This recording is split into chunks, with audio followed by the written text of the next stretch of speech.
closed doors, or even behind iron walls, to feel the need to be set free.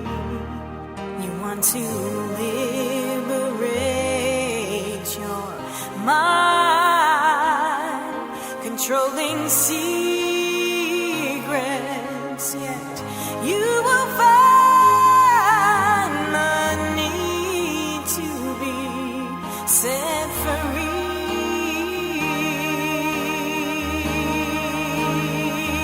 And the Lord says, captives be free, just come to me. I'll break those chains that hold you down. Hi everybody, welcome to Heroes of Hope. We're here today to bring you an awesome show that will bring you resources and all kinds of testimonies and information. Heroes of Hope is designed to bring you many organizations and information of what's going on here in Staten Island with this drug epidemic, but everyone that's actually working and combating against it. We're so excited today to be able to bring to you Pastor Rolando Remedios, and he's a pastor of Kuhau Church, Christ Uncensored House of Worship. And not only is he a pastor, but he's a friend of mine. So I hope that this show would be appealing to you, because today we're going to bring you some more information. Go get your pen, go get your paper, because at the end of this show and during, you're going to be able to write down information that you might need to either use for someone you love or pass it on to someone you know that is in need of any kind of assistance at all. Everything we provide is free. So I want to encourage you to go get that pen and a piece of paper right now. But first, let's welcome Pastor Rolando. Thank you so much, man, for taking time out to come on out and partner with me. We do that often, don't we? Yeah, so absolutely. I'm glad to have you. Thank you.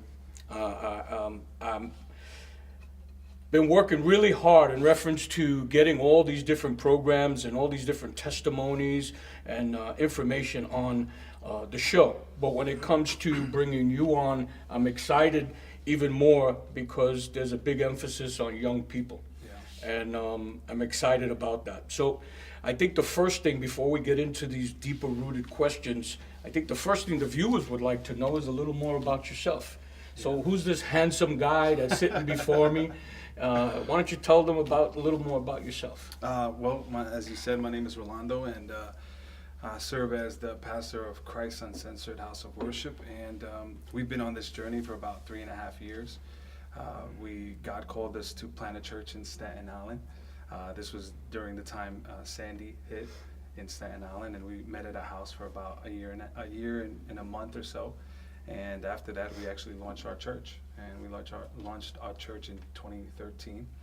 And since then, God has done some beautiful things with our church community. I also am married to my beautiful wife, Rolando Remedios, and I have 4 extraordinary children. We are a little bit of a mini Brady Bunch family, and she came with her pair, I came with my pair. So I have 2 stepchildren, and we are a blended family. I have my son, who is 11 years old, and my daughter, who just turned 8 years old, and that is my princess. And so, we enjoy what we do together. And so since the 3.5 years that we've launched, we started literally in the house with 4 people. And today we serve our community church is about 80 people. And we're looking forward to seeing what God is doing, has done, and will continue to do. That's pretty awesome. Yeah. I know that your church has, especially you, Rolando, you have a really big heart when it comes to young people and young adults. But before we go down that road, let me ask you this question. When you see the drug epidemic that's taking place here in Staten Island, what have been your thoughts? What have been, where's your heart been concerning everything that's going on in reference to this drug epidemic? Yeah, I think that there's a huge difference when you begin to see things happen outside of your immediate context. And so when you see something happen outside of your immediate context, it's like, oh, okay, we're praying and we'll send help. But when you begin to experience it in your own backyard, in the city that you live in, and you see that news channels or channels are calling Staten Island Heroin Island, and they're labeling it by something, you start saying, oh God, man, we may have missed it here. You know, we may have been worried about so many other things and not concerned with what's happening in our own backyard, right underneath our nose. And to be able to see and witness and hear stories and see the families that have been affected and impacted in such a way, to hear stories about priests that have done funerals and half of them are because of overdoses, you start saying, okay, God, what can we do here? Because obviously there's an epidemic going on here. Our city is being affected in a very negative way. What are we going to do? What can we do? What resources can we begin to bring together? First, we need to seek God for the answer, and to give us the strategy to be able to make a difference. To be able to see it in your own backyard, it just makes it that much more personal. Yeah. And you just kind of have to take a stand, which is something we should have been doing or should do in the first place. But it happening, you just say, okay, we need to take a stand against this because it's happening in our own backyard. Yeah, even in, you know, you say personal, taking it personal, and it's like the time of Nehemiah, and in Nehemiah's days it became personal. Yeah. You know, he was pretty much, even though he was a cupbearer to the king, he was living in the palace. Yeah. And I'm pretty sure he was living large, living comfortable, because he was living in the palace, even though he was a cupbearer. Yeah. Until one day, he met up with someone that was from his people, from his tribe, and he was able to ask this question, how are things at home, or how is the neighborhood, or you know, we're paraphrasing it, but you know, how are things, you know, back with the friends and family, and to find out that the walls are destroyed, the people are on the run, you know, people are dying and being massacred, all these different things are happening. And from that moment on, it became very personal to Nehemiah. So it knocked on his door, and he did something about it. And that's why it's so refreshing for me, in reference to Heroes of Hope, to work with pastors that take it personal. You know what I mean? Because it is personal, like you said. It's not sending money overseas. It's literally, you know, we're not sending missions. We're literally, this is home base. And everybody's experiencing the same problem, regardless if it's faith, or if it's residential or organizations. We're all in it. We're all in the middle of it together. And so it's great to see that pastors feel that way, you know, and that we're willing to do what we need to do. So let me ask you this: when, you know, I know you for a little while, a few years, and one of the things I know is that you have a big heart for young people, and you have a big heart for young adults, and many churches or different people or different organizations are establishing programs, different 12-step groups and overcomers, and celebrate renewal and recovery, and just different love circle, different things to be able to address the drug epidemic. But you have created an organization, a ministry, that is touching the lives of young people in a way that would help them to not be in drugs, or try to pull them out of it before it even happens. And so that's another way of being able to effectively make a difference here on the island. Why don't you tell us more about this organization that you've put together? Yeah, absolutely. I mean, I want to start with expressing that many times when we want a different response, or we want to lead someone in a certain direction, we start with, this isn't good for you, but we never kind of explain what is good for you. So yeah, you shouldn't do this, you shouldn't be part of this lifestyle. These are the things that are bad for you, but oftentimes we don't present the alternative. You know, I always say Jesus, he didn't just save us from something, he saved us for something. And sometimes we stop a little short of the for something, because we kind of get stuck in the fact that Jesus saved us from something, and that's absolutely true.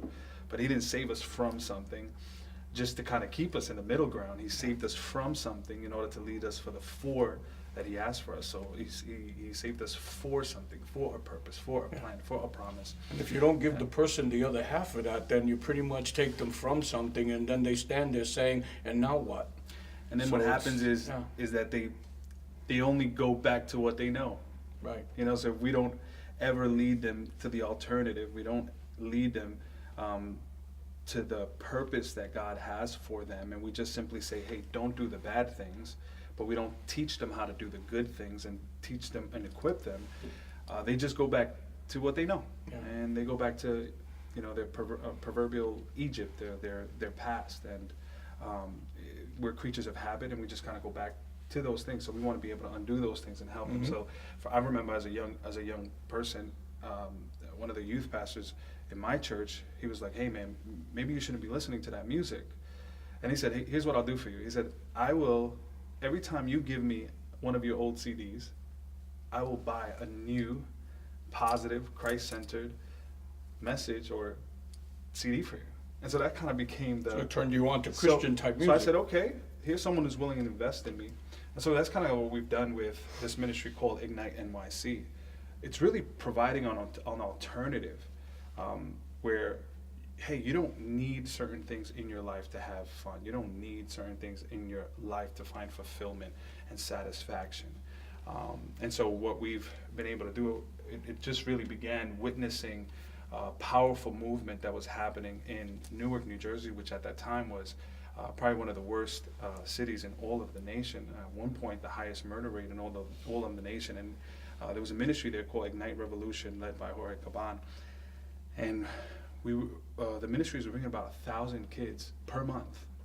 Again, unchurched young adults and youth. And they were just coming from all over the place, whether it's nearby or it's far. It wasn't youth ministries at that time. It was just people just coming because they knew that they felt something within themselves that was being activated that they don't feel anywhere else.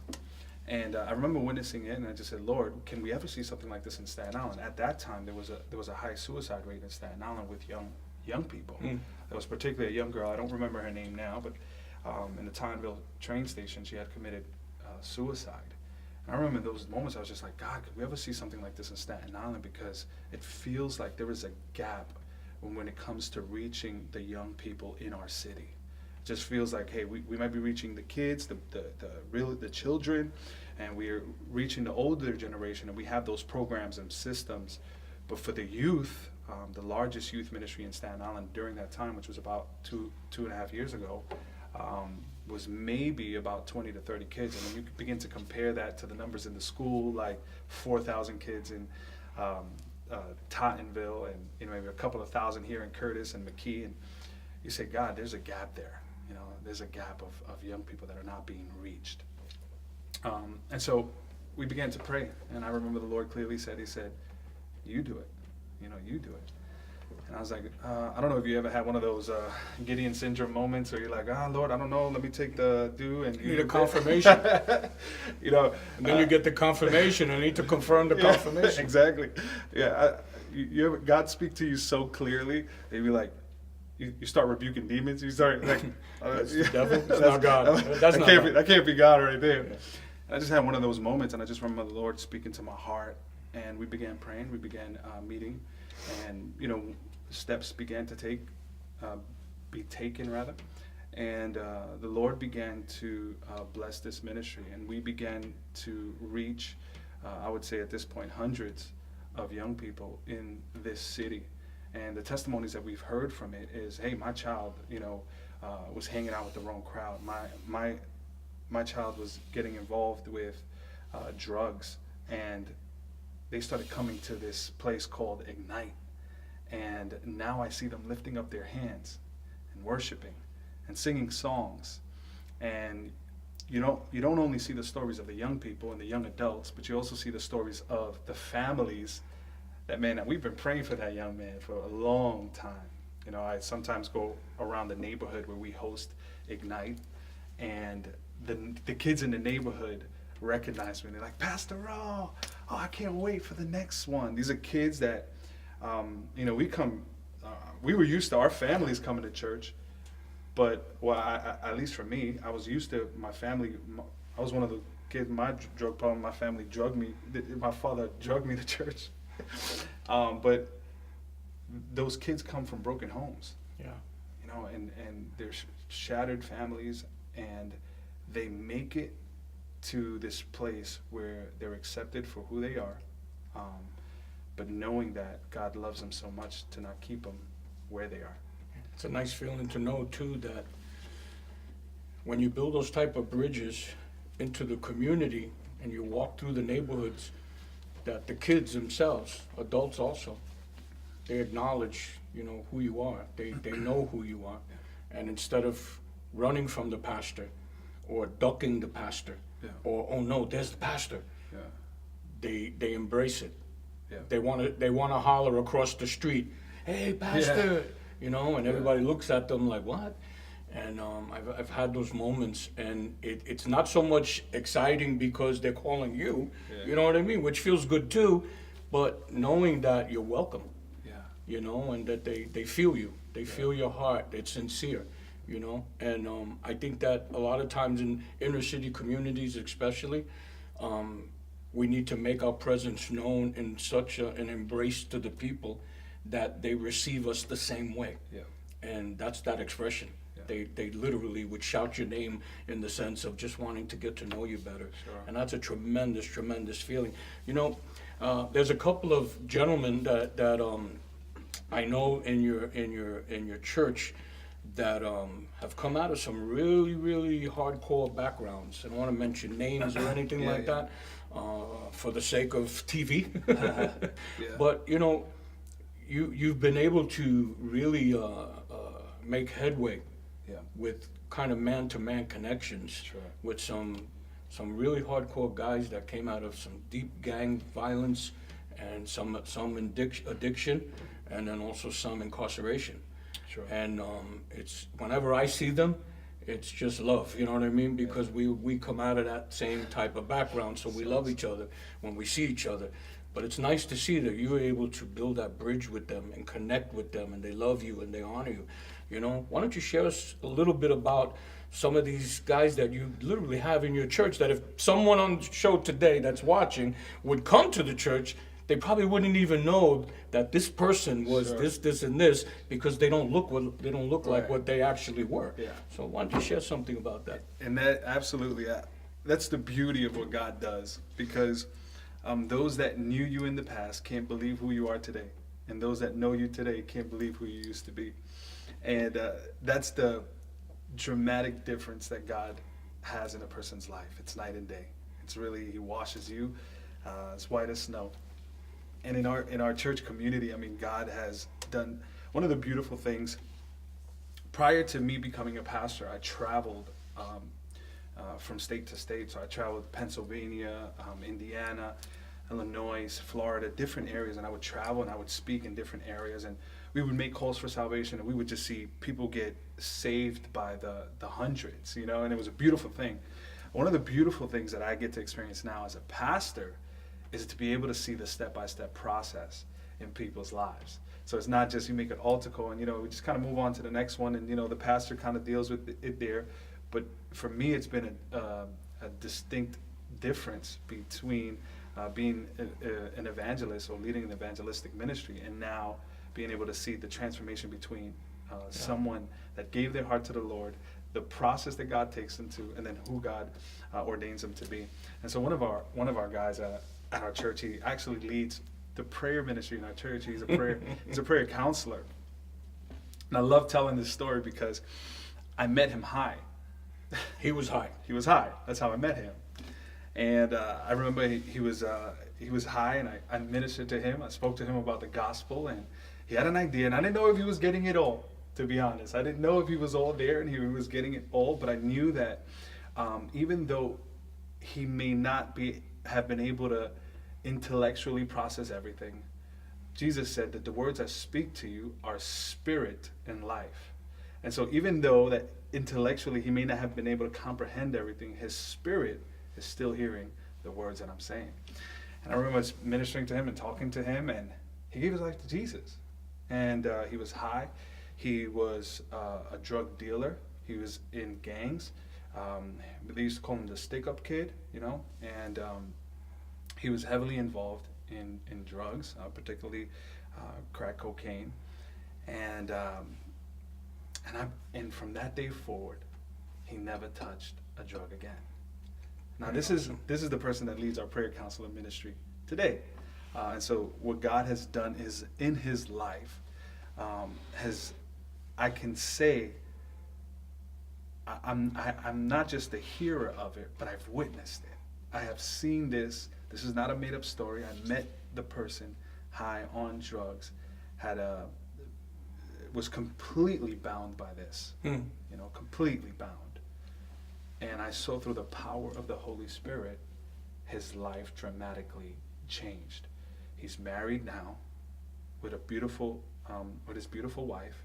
He has 2 amazing children, and he serves in our church, and he leads our prayer counselor ministry. So now he's praying for other people to experience what he experienced in a living room, because it was in a living room. Pretty awesome. Being set free completely. I mean, So from on that day, he was set up. He was set up on that day. He Yeah. didn't know that day was his appointment. It was actually a New Year's. It was like a New Year's Yeah. gathering. You know, New Year's Eve. We met Yeah. at a house. He was there. He was high. Ministered to him. I didn't know I was going to minister to this young man. I didn't know that one day he would lead our prayer counseling. I didn't know any of this thing. I just said, "Hey, this guy's Pretty awesome Jesus." the way God moves in people's lives. You know, I'm so glad that you shared with us that you are an eyewitness Yeah. to this transformation that takes place in somebody's life. And the reason why I'm saying that is because I come from that type of a background also. And because I come from that type of background, during that season, in the early 80s and late 70s, I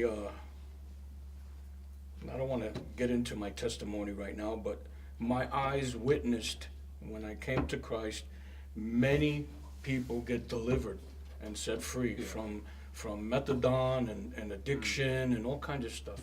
And I went into a program, and in this program, I was blown away with what I was witnessing. Yeah, my life changed and everything like that, but as a witness, that during that time, what I saw, today I can honestly say, I know for a fact that God changes people's lives. And so I don't clash or come against or disrespect anybody else's organization and things like that. But I do believe that faith plays a big part, and the hope plays a big part in the transformation in a person's life. The reason why I'm sharing this with you is because there's many people today that do believe in God and that are in churches and they're praying. But down deep, for some reason, we've gotten away from witnessing those deliverances today. I don't see the deliverances or the transformation of old as much as that I'd like to see it today. Back then. And so I with all my heart am believing that that's coming back. Amen. That people will be set free right at the altar, right in the living room, and something's going to happen. I'm really, really believing that. You know, I want to encourage you, Pastor Rolando, to look into the camera and talk to the viewers and share your heart with them for a minute in reference to giving them a word of encouragement. In any way you feel fit that you want to do that. We are Heroes of Hope, and we are dealing with a drug epidemic. And I know that you come from an angle of prevention of young people, pulling them out. What can you share with parents or with young people right now that would be a word of encouragement and a word of hope to them as we get ready to bring this in for a landing in reference to our interview? I want to make sure that you share your heart with them. Absolutely. I want to start by saying that that hope plays an enormous part in seeing what God has for us. And just if you're there, and maybe you're a person here that your family's been affected by it, maybe you are the one that's being affected by it. You're the one that's struggling with it. Please know that there is hope in Christ Jesus. There is faith that can be placed in Him, and He can set you free. He can activate His Spirit inside of you, and you can be set free from any bondage. And there are resources and helps from ministers and organizations that can help you not only in your situation, but to get you out of your situation. And I just pray that that continues to minister to your heart. Any mother, any father that has a child, please stay connected. Stay connected to Heroes of Hope. We believe that we may not have all the answers, but we have the only answer. And together, bringing our resources accumulated, we can be able to make a difference in this city. Pastor Rolando, when you run the Ignite, your Ignite is monthly? It's bi-monthly, so it's the last Bi-monthly. Saturday of every other month. Why don't you give them your website? Sure. And as you're talking to them about giving them their website, it'll be on the screen also, so they can write it down, so they can find out more about Ignite. Yeah, absolutely. Ignite, you can look it up as ignitenyc.net. We fellowship, or we come together the last Saturday of every even month. So it's February, it's April, it'll be June, that we come together every even month. We hope to see you there. It's targeted for youth and young adults, but we've been able to reach so many other people as well. So we hope to see you there. You can look it up again, ignitenyc.net. And if you're interested, you can go to kuha.com and get more information.